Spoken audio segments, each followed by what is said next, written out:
లోక్సభ మీద ముట్టడేంటి? మీరు స్టూడెంట్సా? రౌడీలు కాదు. ప్రైవేట్ పార్ట్స్ చూపిస్తానంటారు, ఫింగర్స్ చూపిస్తారు, ఆడపిల్లలు వస్తారు, సిగరెట్లు తాగుతారు, గాంజా కొడతారు, ఇష్టం వచ్చినట్లు మాట్లాడతారు. రాహుల్ గాంధీ వస్తారు, మైక్ పట్టుకుంటారు, ఆయన కూడా గాంజా తాగినట్టు ఊగిపోతూ ఉంటారు. సరే, అలాగే మీరు అనుకున్నట్లుగానే చేద్దాం. ధర్మేంద్ర ప్రధాన్ గారు రాజీనామా చేయగానే ఎడ్యుకేషన్ సిస్టమ్ అంతా బాగుపడిపోతుందా? మన సిస్టంలో ఉన్న లోపాలన్నీ వెంటనే ఇలాగ సరైపోతాయా? రాజ్యాంగంలో ఇంతకుముందు మనం రాసుకున్నాయి, తప్పు చేసిన వాళ్ళకు శిక్షలు, ఇవన్నీ వెంటనే అమలైపోతాయా? వాళ్ళకి ఏమన్నా శిక్షలు పడి భారతదేశ ప్రజలకి వీళ్ళ మొహాలు చూపించి పనిష్మెంట్లన్నీ డైరెక్ట్గా ఇస్తారా? విద్యార్థులందరికీ వెంటనే న్యాయం జరిగిపోతుందా? దీనికి ఎవరైనా సమాధానం చెప్పగలరా? లేదు కదా. ఇప్పుడు ఈ నీట్ ఎగ్జామ్ పోస్ట్పోన్ అయింది అనగానే కొంత వీక్ మైండెడ్ ఉన్న వాళ్ళు, హెల్త్ కండిషన్ సరిగ్గా లేని వాళ్ళు, లైక్ బీపీ హై ఇట్లా వెంటనే రైజ్ అయిన వాళ్ళు, డౌన్ అయిపోయిన వాళ్ళు, ఇవన్నీ చాలా ఉంటాయి ఈవెన్ స్టూడెంట్స్కి. దానికి కారణం ఏంటి తెలుసా? Corporate schools. దీని గురించి ఈరోజు ఎవ్వరూ మాట్లాడలేదు. ఎంతసేపు ధర్మేంద్ర ప్రధాన్ రాజీనామా రాజీనామా రాజీనామా, బొద్దింకలు ఇదే రాజీనామా రాజీనామా రాజీనామా. రాహుల్ గాంధీ వచ్చేసి ప్రధానమంత్రి రాజీనామా చేయాలి. ఇప్పుడు గొడవలు అయ్యాయి కాబట్టి అమిత్ షా రాజీనామా చేయాలి. అందరూ రాజీనామా చేస్తే మరి నెక్స్ట్ పీఎం ఎవరు అవ్వాలి? ఓ పని చేద్దాం, సెల్ఫ్ డెసిషన్ తీసేసుకొని యోగి గారిని పీఎం చేసేద్దామా? దోల తీరుస్తాడు మీ అందరికీ కదా. అందరూ రాజీనామా చేయాలి. ఒక్కటన్నా యూస్ఫుల్ పాయింట్ ఉందా? ఏం ఎక్స్పెక్ట్ చేస్తున్నారు? గవర్నమెంట్ని పడేయాలనుకుంటున్నారు, అంటే ప్రజల సొమ్మును నాశనం చేయాలనుకుంటున్నారు. అసలు గవర్నమెంట్ ప్రాపర్టీ అని దేని అన్నారు? పబ్లిక్ ప్రాపర్టీ అంటే మన ట్యాక్సులతో కొంటాం కాబట్టి. పోలీస్ వాహనాలు నాశనం చేశారు, ఇన్ని రాళ్లు తీసుకొచ్చి పెట్టారు. ఎక్కడి నుంచి వచ్చాయి? పోలీసులే వాళ్ళ వెహికల్స్ నాశనం చేసుకున్నారని కొత్త ప్రాపగాండా. ఈ లెఫ్ట్ లాబీ ఎప్పుడో ఒకే రకంగా పనిచేస్తూ ఉంటుంది. అయితే నేను బీజేపీ మిస్టేక్స్ గురించి ఖచ్చితంగా మాట్లాడి తీరతాను. అవును, అసలు ఈ ప్రొటెస్ట్ స్టార్ట్ అయిన వెంటనే దీని గురించి ముందడుగు వేసినంటే ఈరోజు ఇంత రప్చర్ అయిండేది కాదు కదా. అండ్ ఢిల్లీలో ఉన్నది కూడా బీజేపీ గవర్నమెంట్ అయ్యింది. నిన్న అంత పెద్ద రప్చర్ జరుగుతూ ఉంటే పోలీసులకు అంత చిన్న పవరే ఎందుకు తీసుకున్నారు? సరే, వాళ్ళు ఎవ్వరూ కొట్టలేదు అనుకుందాము. పార్లమెంట్లోకి ఆల్రెడీ 2 లేయర్స్ దాటి వచ్చేసారు. 3వ లేయర్ దాటి వచ్చేసి ఎంపీల మీద దాడి చేస్తే పరిస్థితి ఏంటి? ఎవరో కొంచెం వయసు అయిపోయిన ఎంపీకి ఇట్లా బీపీ రైజ్ అయ్యో, హార్ట్ మీద గుద్దు, అతను చచ్చిపోతే పరిస్థితి ఏంటి? అంటే ఒక పార్లమెంట్ని మేనేజ్ చేయలేని పీఎం చేతకాని పీఎం అని ప్రపంచానికి చెప్పాలనుకున్నారు కదా. ఒక పక్క ఎఫ్సీఆర్ఏ బిల్లు, దానికే కదా కడుపుమంట. మరో పక్క ఎస్ఐఆర్ జరుగుతుంది, దానికి కదా కడుపుమంట. డీలిమిటేషన్ బిల్లు, దానికి కూడా కడుపుమంటే కదా. ఓ పక్క ఉమెన్ బిల్లు, దానికి కూడా కడుపుమంటే కదా. ఓ పక్క అర్బన్ నక్సల్స్ గా మారిన ఆల్రెడీ లొంగిపోయినటువంటి నక్సలైట్లు. మొన్నే కదా March 2026కి మొత్తం నక్సలైట్ ని సఫక్ అని వేసేశారు. అందుకని సిఆర్పీఎఫ్ జవాన్ల మీద ప్రస్తుతానికి మీకు కుట్ర ఉంది, అమిత్ షా మీద బాగా పగ ఉంది, మోదీ ప్రభుత్వం మీద భరించలేనంత ద్వేషం కూడా ఉంది. ఎస్ఎఫ్ఐ అంటారు, ఏఎస్ఎఫ్ అంటారు, ఎవరెవరో వస్తారు. మా లింగం మా ఇష్టం అంటారు. అక్కడ వచ్చి ప్రైవేట్ పార్ట్స్ చూపించి ఏదేదో చేస్తారు. ఎఫ్ ఆర్మీ, ఎఫ్ పోలీస్ అంటారు. అంటే ఆర్మీ వాళ్ళు నీ కోసము, నీ ప్రాణాల కోసము, నీ కుటుంబం కోసము బార్డర్ దగ్గర ప్రాణాలు అర్పిస్తూ ఉంటే నీకు తెలుసా సంవత్సరానికి ఎంతమంది ఆర్మీ జవాన్లు ప్రాణాలు కోల్పోతుంటారు? ఏమి ఇలాంటి ప్రాణాలు కాదా అవి? మీలాగా వాళ్ళు కూడా హాయిగా ఆనందంగా సమాజంలో బతకాలనుకోరా? అంటే ఏం చేతగాక ఆర్మీకి పోతారా? వాళ్ళని పట్టుకొని ఎఫ్ అంటారా మీరు? పోలీసులు లేకుండా మీ సమాజంలో తిరగండి మరి చూద్దాం. ప్రతిదానికి మళ్ళీ మీకు పోలీస్ రక్షణ కావాలి, అదే పోలీసులు తిడతారా? పార్లమెంట్ని పహారా కాయటానికే అక్కడ సెక్యూరిటీ పెట్టారు. వాళ్ళ జాబ్ వాళ్ళు చేస్తే వాళ్ళని కొడతారా? వాళ్ళని కుట్టిన తర్వాతే కదా తిరిగి రాలేశారు. ఎన్ని సంవత్సరాలుగా ఇదే చూపిస్తూ ఉంటారు. గోధి మీడియా అని. గోధి మీడియా అంటే మోదీ మీడియా కాదు, ఒళ్ళో కూర్చోబెట్టుకొని మాట్లాడటము అని. మరి యూపీఏ గవర్నమెంట్ ఉన్నప్పుడు ఏం చేసింది? ఒకప్పుడు ఎమర్జెన్సీ అంట, అది లీగల్ అంట, కాన్స్టిట్యూషనల్ అంట. ఇప్పుడు రాహుల్ గాంధీ మాట్లాడతారు, సరే ప్రస్తుతానికి ఇది ఎమర్జెన్సీ పీరియడే అనుకుందాం. మరి మీరు చేసినప్పుడు కరెక్ట్ అయినప్పుడు మై డియర్ కమ్యూనిస్టులు కాంగ్రెస్ వాళ్ళతో కలిసి ఎమర్జెన్సీని సమర్థించారు కదా. ఎమర్జెన్సీ కాన్స్టిట్యూషనల్ అయినప్పుడు ఇప్పుడు ఎందుకు కాన్స్టిట్యూషనల్ కాదు అన్నట్టు ఈ ర్యాలీలు ఇవన్నీ ప్రొటెస్టులు చేస్తే అప్పుడు వాళ్ళ గవర్నమెంట్ ఉన్నప్పుడు రాహుల్ గాంధీ ఏమన్నారు? ఇది ప్రజాస్వామ్యం మీద దాడి అన్నారు. అండ్ మన్మోహన్ సింగ్ గారు ఉన్నప్పుడు ఇది డబ్బు దుర్వినియోగం అన్నాడు. చిదంబరం ఏమన్నాడు? ఇంకా ఇవన్నీ చేసుకొని ఇట్లనే మీరు పదవులు సంపాదించేసేయండి, ఇంకెందుకు ఎలక్షన్లు పెట్టడం అన్నారు. అంటే మీ గవర్నమెంట్లో జరిగితే అది సంసారం, వేరే గవర్నమెంట్లో జరిగితే పత్యాపారం అవుతుంది, అంతే కదా సార్? మొన్న కేరళలో స్టూడెంట్స్ ప్రొటెస్ట్ చేస్తే వాళ్ళను వాటర్ ఫైరింగ్ చేస్తారా? అంటే మీ స్టేట్లలో జరిగితే హాయిగా సమ్మగా ఉంటుందా? ఇప్పుడు కర్ణాటకలో అక్కడ రైతుల ల్యాండ్ కబ్జా చేసుకుంటుంటే గవర్నమెంట్ వాళ్ళు రైతులు ప్రొటెస్ట్ చేస్తుంటే, నిజమైన రైతులు, ఈ దొంగ హర్యానా పంజాబ్ రైతులు లాంటి వాళ్ళు కాదు, నిజమైన రైతులు ప్రొటెస్ట్ చేస్తుంటే పోలీసులు కుక్కలు కొట్టినట్లు కొడతారా రైతుల్ని? వాళ్ళు స్పృహ తప్పి పడిపోయినారు. అంటే మీ రాష్ట్రాల్లో చేస్తే ఓకేనా?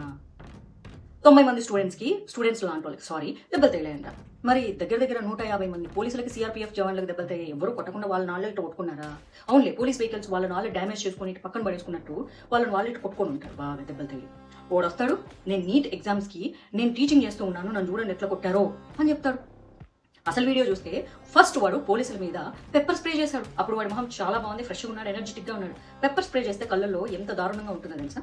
అప్పుడు పోలీసులు వాళ్ళ చేతిలో ఉన్న లాఠీలు ఉపయోగించాలి, అదే గన్నులు ఉపయోగిస్తే పరిస్థితి ఏంటి? లాఠీలు ఉపయోగించినప్పుడు ఎవరికి తగులుతుంది, ఎలా తగులుతుంది? తప్పు ఎవరు చేశారు? మీరు రెచ్చగొట్టలేదా? అసలు రాళ్ళు ఎందుకు వచ్చాయి? అసలు అక్కడ మనిషిని గాయపరిచేటటువంటి వస్తువులు ఎక్కడి నుంచి వచ్చాయి? నేను కూడా చూస్తే జంతర్ మంతర్ చాలా నీట్గా ఉంటుంది, ఒక రాయి కూడా ఉండదు, అన్ని రాళ్ళు ఎక్కడి నుంచి వచ్చాయి? అండ్ అక్కడ ఒక ముస్లిం అతను ఫుడ్ సప్లై చేశాడు ఆల్ దీస్ డేస్. సో ఇన్ని రోజులు సప్లై చేసిన ఫుడ్కి దాదాపు 2 కోట్ల రూపాయలు ఖర్చు అయి ఉంటుంది. ఎక్కడి నుంచి వచ్చింది అతనికి 2 కోట్ల రూపాయలు? ఎవరు పెడుతున్నారు? ఎక్కడి నుంచి వస్తుంది? ఇది కూడా మీరు ఆలోచన చేయాలి. వెల్, నిజం నీట్ ఎగ్జామ్ రాసిన స్టూడెంట్స్ హ్యాపీగా ఉన్నారు. ఓకే, చనిపోయిన కుటుంబాలకు ఏవైతే ఉందో స్టూడెంట్కి 1 కోటి రూపాయలు ఇవ్వాలన్నారు, సంతోషం. కానీ ఇది కార్పొరేట్ విద్యా వ్యవస్థలు చేస్తున్నటువంటి ద్రోహం. వాళ్ళే స్టూడెంట్స్ ఇట్లా సూసైడ్లు చేసుకోవడానికి కారణమవుతుందని ఏ తల్లిదండ్రైనా ఆలోచించారా? ఏ ప్రభుత్వమైనా ఆలోచించిందా? అసలు భారతదేశంలో విద్య అనేది ఎన్జిఓ అన్న సంగతి ఎంతమందికి తెలుసు? ఇక్కడ చదువును అమ్మకూడదు. ఎన్జిఓలుగా నడుపుతున్నటువంటి స్కూల్స్, ప్రైవేట్ స్కూల్స్, కాలేజీల్లో కూడా అట్లే ఉంటాయి. వాళ్ళు యూనిఫామ్ కని, అకామిడేషన్ కని, ఫుడ్ కని, బుక్స్ కని, బొంగు కని, భోషానం కని, ఇంకోటని, తోటకూర అని లక్షల ఫీజులు దొబ్బుతున్నారు. అండ్ ఆ కోచింగ్, ఈ కోచింగ్, ఇంకో కోచింగ్ అని ప్రతి తల్లిదండ్రి తెల్లారితే చాలు ఐఐటి, IIIT, ఇంజనీరు, డాక్టర్, అంతే, ఇంకేం అక్కర్లేదు. అఫ్కోర్స్ నేను ఇంటర్లో జాయిన్ చేసేటప్పుడు కూడా మా డాడీ నాకు అదే రూల్ పెట్టి జాయిన్ చేశాడు. నువ్వు బైపీసీనే తీసుకోవాలి, నువ్వు ఎంసెట్టే రాయాలి, నువ్వు ఎంబీబీఎస్ చదువుతానంటేనే నేను ఇంటర్ చదివిస్తా, లేకపోతే చదివించిన రూల్ పెట్టి నన్ను అలాగే బైపీసీలో జాయిన్ చేశారు. మంత్లీ టెస్ట్ పెడితే నాకు 25 మార్కులకు 9 మార్కులు వచ్చినాయి. నా పరిస్థితి ఏమైంది? లక్కీగా మా కాలేజ్లో 2 రోజుల తర్వాత అనౌన్స్మెంట్ చేశారు, ఎవరైనా గ్రూప్స్ చేంజ్ అవ్వాలనుకున్న వాళ్ళు చేంజ్ అవ్వండి, ఎందుకంటే మంత్లీ టెస్టులు జరిగాయి అండ్ మీ కేపబిలిటీ మీకు తెలుసు కాబట్టి. థ్యాంక్ గాడ్ అని నేను హెచ్ఈసీలోకి జంప్ అయిపోయాను. అందుకే నేను చాలా హ్యాపీగా BA ఫినిష్ చేయగలిగాను, MA ఫినిష్ చేయగలిగాను. లేకపోతే నా పరిస్థితి ఏంటి? ఇలా ఫోర్స్ చేస్తున్నారు. గవర్నమెంట్ స్కూల్లో చదువుకున్న నాలాంటి స్టూడెంట్స్ని పేరెంట్స్ ఫోర్స్ చేసిన ఆ రోజుల్లో ఇప్పుడు ఎట్లా ఫోర్స్ చేస్తున్నారు తెలుసా? సగం సూసైడ్లకి పేరెంట్సే కారణం. అండ్ కార్పొరేట్ విద్యలు ఎట్లా తోముతారు? తెల్లారి లేచిన దగ్గర నుంచి రాత్రి నిద్రపోయే వరకు వాళ్ళకు ఉండదు. నేను జస్ట్ ఫ్యూ ఇయర్స్ బ్యాక్ రాయదుర్గలో స్టే చేసేదాన్ని. నేనున్న అపార్ట్మెంట్ పక్కన అది రెసిడెన్షియల్ బిల్డింగ్లో దొంగతనంగా చైతన్య విద్యా సంస్థ నడుపుతున్నారు. అక్కడ స్టూడెంట్ ఆత్మహత్య చేసుకున్నాడు. అదే ఎడ్యుకేషన్ సిస్టమ్, అదే హాస్టల్, అక్కడే ఇంకా తిండి, అంతే వాళ్ళ బతుకు. అది కమర్షియల్ కాదు, అసలు రెసిడెన్షియల్ ఏరియా. అది residential building, 5 floors standard apartment. ఓ స్టూడెంట్, జస్ట్ ఇంటర్మీడియట్ స్టూడెంట్, ఎందుకంటే చదవలేక ఫోర్స్ అయిపోయింది. తెల్లారుజామున 4 గంటలకు లేపి రాత్రి 10 గంటల వరకు రుద్ది తోమి పెడితే ఎట్లుంటది? యాక్చువల్లీ పేపర్ లీకులు కూడా ఎందుకు జరుగుతున్నాయి తెలుసా? స్టూడెంట్స్ చదివినా చదవకపోయినా ఎగ్జామ్ రాసేయాలి, మంచి మార్కులు తెచ్చుకోవాలన్న ఒక స్టూడెంట్ అత్యాశ, లేదా ఆ స్టూడెంట్కి అలా రావాలని బాగా రిచ్గా ఉన్నటువంటి తల్లిదండ్రుల అత్యాశ. గవర్నమెంట్ స్కూల్ పిల్లలకు ప్రాబ్లం ఉండదు, వాళ్ళ పేరెంట్స్కి ప్రాబ్లం ఉండదు. ఈ ప్రైవేట్ కార్పొరేట్లో లక్షలు కట్టి చదివిస్తున్నాను. లేకపోతే ఒక పేపర్ లీకేజ్కి 20 లక్షలు ఇస్తారో, 25 లక్షలు ఇస్తారో, 10 లక్షలు ఇస్తారో, ఎంత ఇస్తారో తెలియదు కదా. ఆ డబ్బులకి ఆశపడి కదా ఆ ఎన్టీఏలో పేపర్ లీక్ చేసింది. లేదా ఎనీ పేపర్ ఎవడైనా లీక్ చేశాడంటే దేనికి? డబ్బులకు ఆశపడి. కొనుక్కునే వాళ్ళు లేకపోతే అమ్మేవాడు అసలు ఎలా అమ్ముతాడు? వీళ్ళు కొంటున్నారు. వీళ్ళు ఎందుకు కొంటున్నారు తెలుసా? 2 కారణాలు ఉన్నాయి. ఒకటి వచ్చేసి మా పిల్లోడు అర్జెంటుగా అన్ని రాసేసి టాప్ ర్యాంక్ తెచ్చుకొని టాప్ కాలేజీలో టాప్ ఉద్యోగాలు సంపాదించాలి, లేకపోతే టాప్ హాస్పిటల్లో డాక్టర్ అవ్వాలని పేరెంట్స్ యొక్క అత్యాశ. అలాంటి ర్యాంకులు 1 2 3 మీ బొకడ, మీ మొహం, మీ సమాధి, మీ శ్రాద్ధం అని చెప్పి అడ్వర్టైజ్మెంట్ ఇచ్చి ఫోర్స్ చేసి వాళ్ళ రెప్యుటేషన్ కోసము వీళ్ళ బతుకులు నాశనం చేస్తున్నారు. రెండోది వచ్చేసి రిజర్వేషన్. ఎస్, నేను మాట్లాడకూడదు అనుకున్నాను. రెండోది రిజర్వేషన్. పేరెంట్స్కి భయం, మా పిల్లో కష్టపడి ఎంత రాసినా టాప్ ర్యాంక్ తెచ్చుకున్న 35 మార్కులు, లేకపోతే ఆ లోయెస్ట్ గ్రేడ్ ర్యాంకులు వచ్చిన వాళ్ళు కొట్టుకెళ్ళిపోతున్నారు సీట్లు. మా పిల్లలకి ఇవ్వట్లేదు. ఇది ఒక బాధ. 1,50,000 సీట్లు ఉంటే 50,000 రిజర్వేషన్లకు వెళ్ళిపోతే ఈ మిగిలిన స్టూడెంట్స్ బతుకులు ఏమైపోతాయి? ఆ భయం ఒకటి. ఆ భయం వల్ల కూడా పేపర్లు కొనాలనుకుంటున్నారు. ఎడ్యుకేషన్ సిస్టంలో రిఫార్మేషన్స్ కోరుకోవాలి. ధర్మేంద్ర ప్రధాన్ మీద ఎందుకు పగబట్టారో తెలుసా? ఇక్కడ ఎగ్జామ్ లీక్, భోషానం కాదు. ఇప్పుడు ఆప్ గవర్నమెంట్ వెళ్తున్న పంజాబ్లో పేపర్ లీక్ అయింది. మరి అక్కడ స్టేట్ ఎడ్యుకేషన్ మినిస్టర్ని రిజైన్ చేయమని ఎందుకు అడగట్లేదు? అడగరు, ఎందుకంటే బొద్దింకలు ఆ పార్టీ నుంచే కాబట్టి. మొన్న తెలంగాణలో పేపర్ లీక్ అయింది. మరి అక్కడ స్టేట్ ఎడ్యుకేషన్ మినిస్టర్ని రిజైన్ చేయమని ఎందుకు అడగలేదు తెలంగాణలో? ఎందుకంటే అక్కడ ఉన్నది కాంగ్రెస్ కాబట్టి. ఎందుకంటే ఈ మొత్తం ఇండి కూటమి బ్యాచ్లో ఎవరైతే ఉన్నారో వాళ్ళెవ్వరూ మాట్లాడరు. బీజేపీని మారమని చెప్తున్నారు. జస్ట్ బికాజ్ ధర్మేంద్ర ప్రధాన్ బాబరు, అక్బరు కథలు పీకి పరదొబ్బారు. మహారాజా రాణా ప్రతాప్ గురించి సబ్జెక్టులు పెట్టారు. ఇది ఎక్కడ చరిత్రలన్నీ పోయేసేసి వీళ్ళందరూ దేశభక్తులుగా తయారవుతారేమో, ఈ మొఘల్స్ భారతీయుల మీద చేసినటువంటి దాడుల గురించి తెలుసుకుంటారేమో, వీళ్ళు స్కూల్ నుంచే దేశభక్తులు అయిపోతారేమో, కాలేజ్కి వచ్చేసరికి వీళ్ళ మైండ్ మనం ఎట్లా బ్రెయిన్ వాష్ చేయాలి. కమ్యూనిస్టులు రాసిన పుస్తకాలే కదా ఇన్నేళ్ళు మనం చదువుకుంది.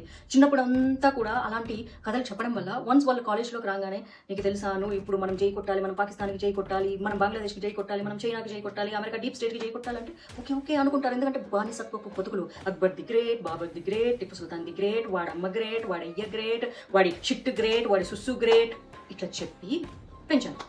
మరి మనలాంటి దేశభక్తులు, జాతీయవాదులు ఎలా తయారయ్యారు? అప్పుడప్పుడు అలా శివాజీ కథ ఇంత, శ్రీకృష్ణదేవరాయల కథ ఇంత ఇట్లా చెబుతూ ఉన్నప్పుడు మన ఇంట్లో మన తల్లిదండ్రుల పెంపకాన్ని బేస్ చేసుకొని మనలో ఆ క్యారెక్టరిస్టిక్స్ వస్తాయి. అలా మనము ఇట్లా దేశభక్తులుగా మిగిలి ఉన్నాము. కానీ మిగిలిన వాళ్ళందరూ అలా కాదు కదా, అందరిది ఒకటే నేచర్ ఉండదు కదా. సమస్య అక్కడ మొదలైంది. సో కార్పొరేట్ ఎడ్యుకేషన్ సిస్టమ్ గురించి మాట్లాడండి, అందులో రిఫర్మేషన్స్ గురించి మాట్లాడండి. కానీ ఇప్పుడు దేశం అన్ని రకాలుగా ఎదుగుతుంది. ఈ అభిజిత్ దీప్కే గారికి 30 సంవత్సరాలు. వాడేమో పని పాట లేకుండా ఇట్లా రోడ్ల మీద పడి ప్రొటెస్టులు చేయాలి, దేశాన్ని నాశనం చేయాలి, తుకడా గ్యాంగులతో చేరి వాడు కూడా ఓ తుకడా తీసుకుందామని వాడు ప్లాన్ వేసుకుంటున్నాడు. కానీ విక్రమ్ 1 స్పేస్ లేక్ పంపించే రాకెట్ ని సక్సెస్ఫుల్ గా లాంచ్ చేసిన వాళ్ళ ఏజ్ కూడా 35 ఇయర్సే. వాళ్ళు దేశాన్ని సంరక్షించేటటువంటి ఒక గొప్ప ప్రొఫెషన్ ని చూస్ చేసుకున్నారు. ఒకప్పుడు భారతదేశంలో అయితే ఇంజనీర్, లేకపోతే డాక్టర్, ఇంజనీర్ ఇప్పుడు అట్లా కాదు. We have lot of options. అమెరికాలో నాసా ఉంది, కానీ ఎలన్ మస్క్ కి స్పేస్ కి ప్రైవేట్ స్పేస్ సెంటర్ అవకాశం ఇచ్చారు కదా, అప్పుడు వావ్ గ్రేట్. ఇండియా ఇస్రో ఉంది, కానీ ఇక్కడ మళ్ళీ ప్రైవేట్ స్పేస్ సెంటర్ కి అవకాశం ఇస్తే అన్ని ప్రైవేటైజేషన్ చేస్తున్నారు. అంటే చైనా చేస్తే వావ్, అమెరికా చేస్తే వావ్, ఇండియా చేస్తే ప్రైవేటైజేషన్ చేస్తున్నారు. చెయ్యాలి, ఒకే చోట మొనాటని ఉండకూడదు. ఇస్రోలో అందరు రిజైన్ చేస్తున్నారు, ఎవరు చేయట్లేదు. రిజైన్ చేసి మీలాగా దేశద్రోహులుగా మారట్లేదు. ఇస్రోలో చాలా లెవెల్స్ ఉంటాయి. పైన లెవెల్కి వెళ్ళాలంటే ఒక కొత్త టాలెంట్కి చాలా సమయం పడుతుంది. కానీ ఇలా ప్రైవేట్ స్పేస్ సెంటర్లు ఏంటంటే యంగ్స్టర్స్కి త్వరగా అవకాశాలు వస్తాయి. అఫ్ కోర్స్ కొంచెం సాలరీ కూడా ఎక్కువగా ఉంటుంది. మన దేశానికి ఉపయోగపడదాం అనుకుంటున్నారు. Choosing the ways are different. ఇప్పుడు స్టూడెంట్స్ ఎవరిని ఇన్స్పిరేషన్గా తీసుకోవాలి? ఈ బొద్దింకల్ని తీసుకోవాలా, లేకపోతే దేశానికి ఉపయోగపడేటటువంటి ఇలాంటి స్పేస్ సెంటర్లలో సైంటిస్టులుగా ఉన్న వాళ్ళని తీసుకోవాలా? మీరు ఆలోచించండి. ఇన్ని రకాల కారణాలు ఉన్నాయి తెలుసా. 1, 2 కాదు, వీళ్ళందరికీ కడుపు మంట రగలడానికి. FCRA బిల్లు పెడితే ఇంకా ఫారిన్ ఫండ్స్ చాలా వరకు తగ్గిపోతాయి. దాని మీద మానిటైజింగ్ చాలా ఉంటుంది. దేనికి ఎక్కడ ఖర్చు పెట్టారో చెప్పాలి. ఇలాంటి ప్రొటెస్టులు చేయడానికి వీల్లేదు. ఇలాంటివి ఎన్నో ఉంటాయి. అటన్నిటికీ భయపడిపోయారు. ఇప్పుడు కూడా హవాలా మనీ తీసుకునే కదా, సెలబ్రిటీలందరూ డబ్బులు తీసుకోకుండా ఎవరు పోస్టులు పెట్టలేదు. నాకే డబ్బులు ఆఫర్ చేశారు, ఇంకా మిగిలిన వాళ్ళందరికీ ఆఫర్ చేయలేదంటే ఎలా? ఎవరు దేనికి ఆఫర్ చేస్తున్నారో కూడా తెలుసుకోకుండా ఆఫర్ చేస్తున్నారు. ఎందుకంటే ఎండ్ ఆఫ్ ద డే వాళ్ళకి సక్సెస్ అవ్వాలి అంతే. వాళ్ళు తినే తిండి జంతర్ మంతర్లు చూస్తున్నారు కదా, వాళ్ళ బిహేవియర్, వాళ్ళ భాష, వాళ్ళందరూ స్టూడెంట్సా? నిజమైన స్టూడెంట్స్ ఎప్పుడు అలా ఉండరు. ఒకవేళ నిజమైన స్టూడెంట్స్ ఎవరైనా ఉంటే వాళ్ళందరికీ నా రిక్వెస్ట్, దయచేసి ఇలాంటి వాళ్ళతో జాయిన్ అవ్వద్దు. ఇలానే మీరు దెబ్బలు తింటారు, మీ భవిష్యత్తును నాశనం చేసుకుంటారు. రేపు పొద్దున మీ మీద ఏదో ఒక కేసు పెడితే మీ లైఫ్ నాశనం అయిపోతుంది ఆ రౌడీగాలతో, గుండాగాలతో కలిసి. అయితే నీట్ స్టూడెంట్స్కి నా తరపున ఒక రిక్వెస్ట్. ఈ నీట్ స్టూడెంట్ ఎవరైతే ఇప్పుడు 1.5 lakh స్టూడెంట్స్ ఉన్నారో వాళ్ళందరూ కలిసి ఒక స్టేట్మెంట్ ఇచ్చేసేయాలి. మేము ఎగ్జామ్ రాసాం, మాకు రిజల్ట్ వచ్చాయి, మేము మా భవిష్యత్తు గురించి చూసుకుంటాం, భవిష్యత్తులో మేము మంచి డాక్టర్లు అవుతాము, మా గురించి మీరు ఏడవాల్సిన అవసరం లేదు, మా పేరు చెప్పుకొని మీరు దొంగ బొద్దింకల్లా బతకాల్సిన పని లేదు, మేము ఫ్యూచర్లో డాక్టర్స్ అయిన తర్వాత బొద్దింకలు తిరిగిన ప్రాంతంలో కూడా మీరు ఉండొద్దని చెప్తాము, బొద్దింకలు తిరిగినటువంటి తిండిని తీసుకోవద్దని చెప్తాము, బొద్దింక చేతి మీద పాకితే కూడా 4 సార్లు కొడుకోమని చెప్తాము, బికాజ్ వీఆర్ డాక్టర్స్ అని స్టేట్మెంట్లు ఇచ్చేసేయండి. That's it. ఇక్కడ అసలు విషయం ఏంటంటే ప్రధానమంత్రి గారికి రోజు రోజుకి పేరు పెరిగిపోతూ ఉంది. ఆయన విదేశీ ప్రయాణాలు చేసేది టైంపాస్కి రాహుల్ గాంధీ లాగా కాదు. టూర్లకు వెళ్ళి అక్కడెళ్ళి ఇక్కడెళ్ళి చిన్నపిల్లలు తాడుకొని గర్ల్ ఫ్రెండ్స్తో తిరిగి డాన్సులు చేసి ఇందుకు వెళ్ళట్లేదు ప్రధానమంత్రి గారు. వేరే దేశాల ప్రెసిడెంట్లు, ప్రధానమంత్రులు వాళ్ళతో ఇంపోర్ట్స్ ఎక్స్పోర్ట్స్ డీల్ మాట్లాడడానికి Modi is the toughest negotiator అని ట్రంప్ అంకులే చాలాసార్లు చెప్పాడు. మోదీతో డీల్ చేయడం అంటే మోదీ హే నా ముమ్కిన్ హే అట్లనే ఉంటుంది. దేశం యొక్క ప్రాధాన్యత ఆయనకు చాలా చాలా ఇంపార్టెంట్. దేశం యొక్క అవసరాలు ఆయనకు చాలా చాలా ఇంపార్టెంట్. దేశం కోసం ఆయన ఏమైనా చేస్తారు. ట్రంప్కి అమెరికా ఎంత ఇంపార్టెంటో మోడీకి దేశ ప్రజల యొక్క అవసరాలు అంతే ఇంపార్టెంట్. ఆయన దేశాన్ని ఎప్పటికీ ఎవరికి తాకట్టు పెట్టాడు. కానీ ఈ 0.5 గాలు, ఈ తుకుడే గ్యాంగులు, ఈ 0.5 గాలందరూ కలిశారు. ఒక్కదాని కోసం కాదు, మొఘల్స్ చరిత్ర తీసేసినందుకు వీళ్ళందరూ దేశభక్తులుగా మారతారేమోనని చెప్పేసి కమ్యూనిస్టుల బాధ. వాళ్ళకి ఇంకో పెద్ద బాధ, నక్సలైట్లందరినీ అంతమొందించారు. అది ఇంకొక పెద్ద కడుపులో బాధ, వాళ్ళందరూ అర్బన్ నక్సల్స్గా మారిపోయారు. అండ్ FCRA తీసేస్తే ఇంకా మిగిలిన వాళ్ళందరికీ బాధ. ఈ షబానా ఆజ్మీ వచ్చేసింది, ఆమెకు కూడా FCRA నుంచి వేల కోట్లు వస్తాయి. సో ఇప్పుడు ఆమెకు కడుపులో మండుతుంది. ఈ నసరుద్దీన్ షా వీళ్ళందరూ వచ్చేసారు. వీళ్ళందరూ ఎవరిని రిప్రజెంట్ చేస్తారు? వాళ్ళ పేర్లను చూస్తుంటే మీకు అర్థమవుతూ ఉంటుంది, ప్రజలందరికీ అర్థమవుతుంది. అక్కడెక్కడ బంగ్లాదేశ్లో కూర్చున్నోడు జమాతీ ఇస్లాం అనేటోడు వాడు పండుగ చేసుకుంటున్నాడు, భారతదేశం ముక్కలైపోవాలని కోరుకుంటున్నాడు. ఓ టెర్రరిస్ట్ బ్యాచ్ అందరూ భారతదేశంలో ఈ గొడవలు జరిగితే ఎందుకు హ్యాపీ ఫీల్ అవుతున్నారు? అండ్ వచ్చేసేసి ఈ గొడవల్ని చిలవలు పలవలు చేసి రకరకాల ఇండియన్ ఐడీస్తో, హిందూ ఐడీస్తో పాకిస్తాన్ వాళ్ళు హిందూ పేర్లు పెట్టుకొని సోషల్ మీడియాలో రప్చర్ క్రియేట్ చేస్తున్నారు.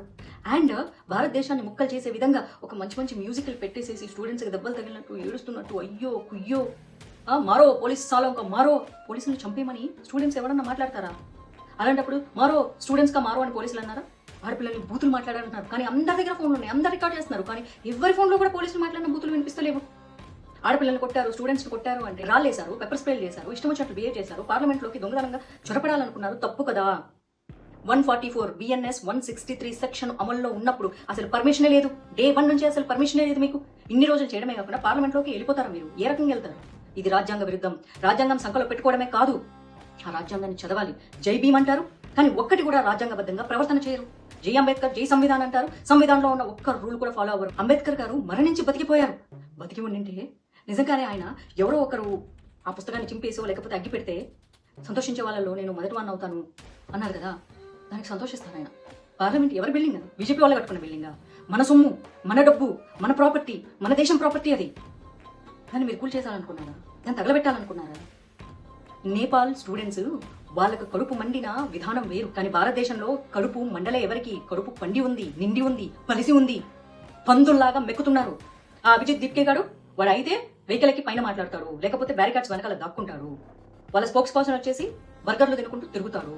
మిగిలిన వాళ్ళు వచ్చేసేసి నడ్డాజీతో మాట్లాడడానికి పొద్దున్నే దుబ్బేస్తారు. రెచ్చగొట్టి మధ్యలో వాళ్ళు దెబ్బలు తినాలా? రాలేసేటోళ్ళు ఒకళ్ళు, ఇంకొకళ్ళు ఒకళ్ళు. ఇప్పుడు పార్లమెంట్లోకి చొరపడితే వాళ్ళు ఏ బాంబో పెట్టుకొని వస్తే, ఏ హ్యూమన్ బాంబో పెట్టుకోనంటే, ఏ మొబైల్ బాంబో పెట్టుకొని వస్తే పార్లమెంట్లోకి వెళ్ళి పేల్చేస్తే ప్రపంచవ్యాప్తంగా భారతదేశం గురించి మాట్లాడటానిక? రోజు రోజుకి నరేంద్ర మోదీ గారి పేరు ఇలా ప్రపంచవ్యాప్తంగా వినిపిస్తుంది. వరల్డ్స్ బెస్ట్ లీడర్ అనే అవార్డులు కూడా తీసుకుంటున్నారు అన్ని దేశాలకు వెళ్ళి. వేరే దేశాల ప్రధానమంత్రులు, ప్రెసిడెంట్లు ఆమె ఫ్యాన్ ఆఫ్ మోడీ అని చెప్పుకుంటున్నారు. కడుపు మంట. రాహుల్ గాంధీ వాళ్ళ ముత్తాత, వాళ్ళ నానమ్మ, వాళ్ళ అయ్య ఆ ప్రధానమంత్రి భవన్లో ఉన్నారు. ఈ రోజు ఆ ప్రధానమంత్రి భవన్ బయట నేల మీద కూర్చున్న పరిస్థితి ఏర్పడింది. అది కడుపు మంట. తట్టుకోలేకపోతున్నాడు. ఖలిస్తానీ వాళ్ళతో కలుస్తాడు, టెర్రరిస్టులతో కలుస్తాడు, దేశాన్ని నాశనం చేయాలనుకుంటాడు, మోదీని చంపే కుట్రలో భాగమవుతాడు. వాళ్ళ హయాంలో ఏం జరిగినా కరెక్టే అంటాడు, ఎమర్జెన్సీ కరెక్ట్ అంటాడు. అలాంటప్పుడు ఇది కూడా కరెక్టే అవుతుంది. దయచేసి సోషల్ మీడియాలో వచ్చే నరేషన్స్ మీరు నమ్మొద్దు. హిందూ పేర్లతో నడిపే చాలా పేజెస్ పాకిస్తాన్ వాళ్ళు నడుపుతున్నారు. ఇది ఒక చైనా, ఒక పాకిస్తాన్, ఒక అమెరికా డీప్ స్టేటు, దుబాయ్ నుంచి వచ్చే హవాలామని చాలా మంది ఉన్నారు. క్రిస్టియన్ కన్వర్షన్ చేయలేరని చెప్పేసి చాలా మంది క్రిస్టియన్ సంఘాలకి మండుతోంది. జిహాదీలు జరగవని చెప్పేసి ముస్లిం సంఘాలకి మండుతోంది. నక్సలైట్లను చంపేశారని కమ్యూనిస్టులకి మండుతోంది.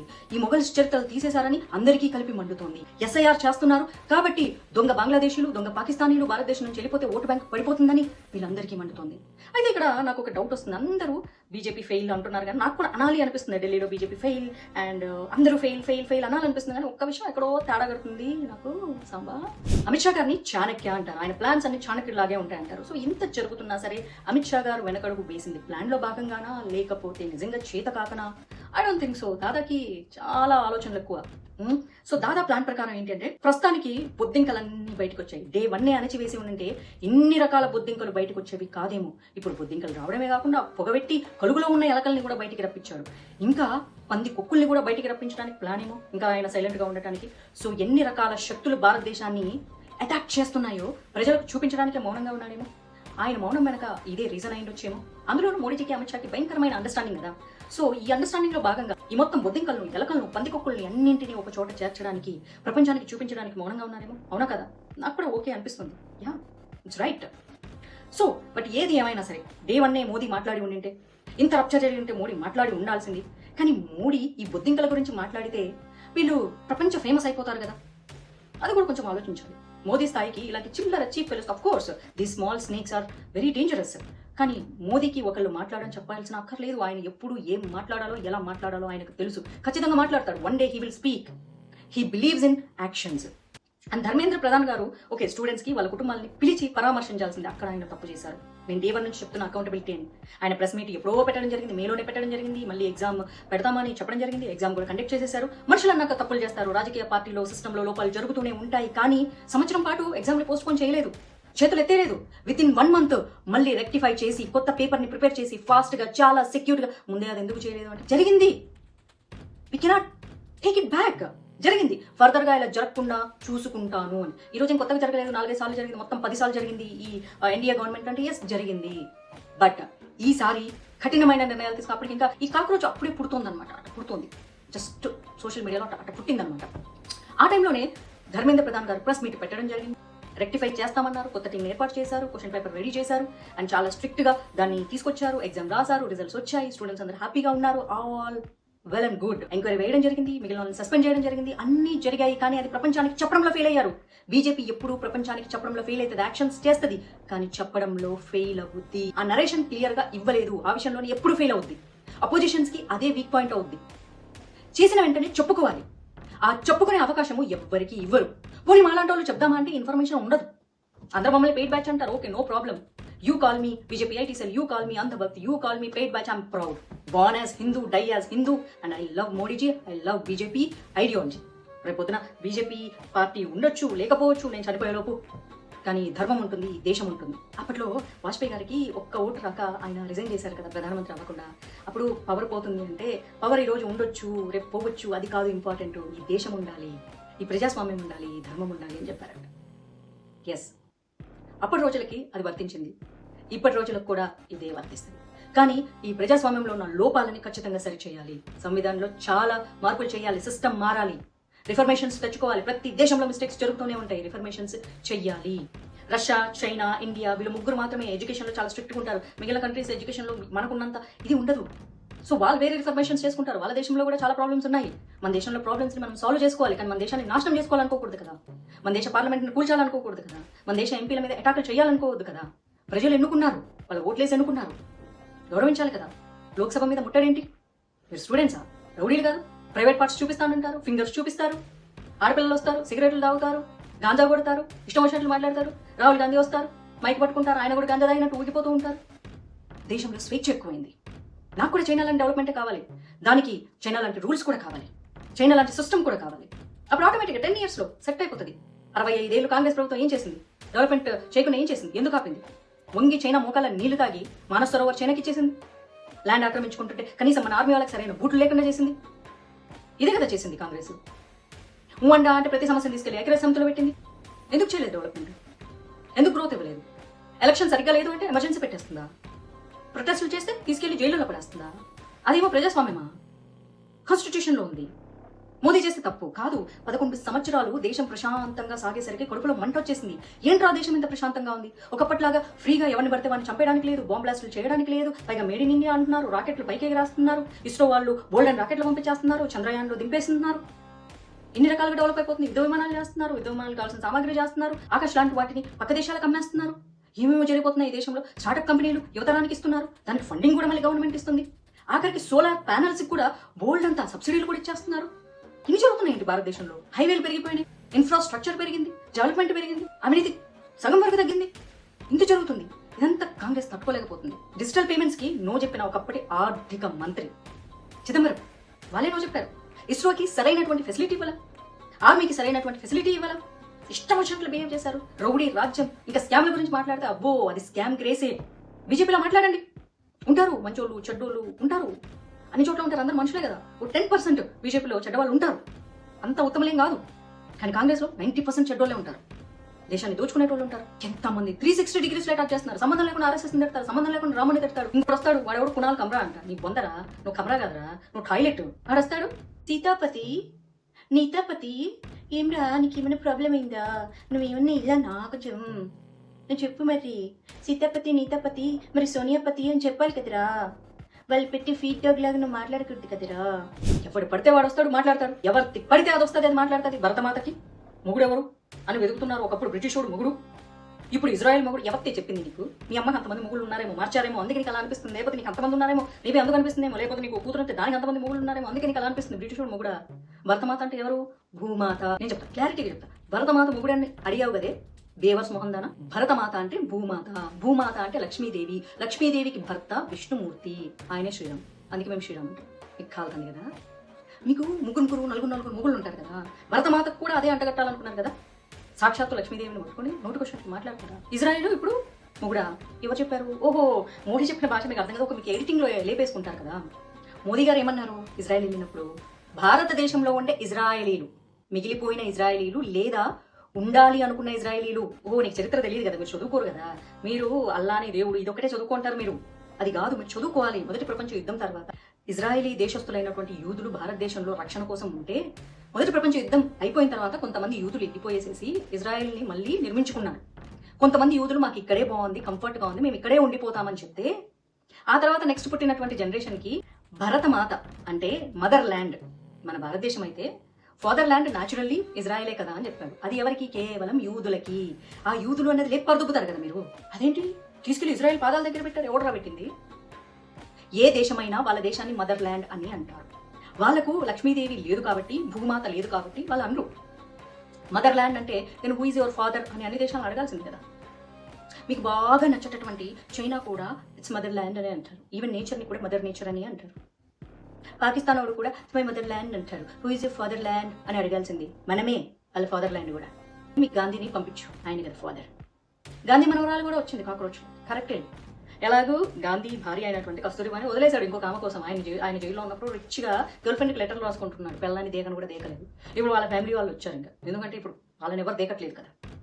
ఆ గాంధీ చేసిన ద్రోహానికి, భారతదేశానికి మోసానికి పాకిస్తానోడు మెచ్చుకోవాలి తప్ప భారతదేశంలో ఎవరు మెచ్చుకోరు మీలాంటి ద్రోహులు తప్ప. ఒక మాటలో చెప్పాలంటే భారతదేశాన్ని అన్ని రకాలుగా 360 డిగ్రీస్లో బంధించారు అనుకుంటున్నారు, కానీ వాళ్ళు బంధించుకున్న దాంట్లో వాళ్ళే బలైపోతారు. నాకు ఇప్పటికీ నా దేశ ప్రధాని నరేంద్ర మోదీ మీద నమ్మకం ఉంది, మా హోమ్ మినిస్టర్ అమిత్ షా దాదా మీద కూడా నమ్మకం ఉంది. ఒకవేళ రౌడీయిజము, డిక్టేటర్షిప్ అయితే నాకు అదే కావాలి. Thank you.